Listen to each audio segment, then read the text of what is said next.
সহপাঠীকে। আমি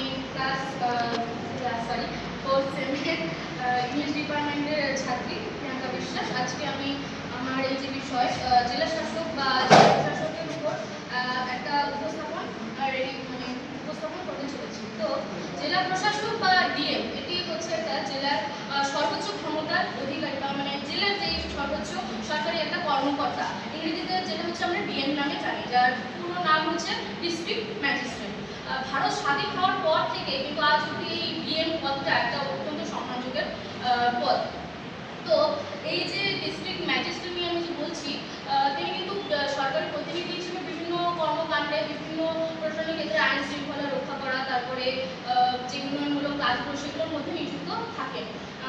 আর বলা বাহুল্য যে আমরা যেহেতু বীরভূম জেলায় বাস করি, তো বীরভূম জেলার এখন রিসেন্ট যে ডিএম তিনি হচ্ছেন ধবল জে। তো তিনি বিভিন্ন রকম ভূমিকা তার গুরুত্বপূর্ণ, যেমন আলোচনা করা যেতে পারে প্রশাসনিক ক্ষেত্রে ভূমিকা। তিনি জেলার যে স্বাস্থ্য, তারপর এই শিক্ষা ব্যবস্থা, আরও ভূমি, কৃষি উন্নয়ন, এসব ক্ষেত্রে তিনি অফিসে কর্মরত আরও যারা সরকারি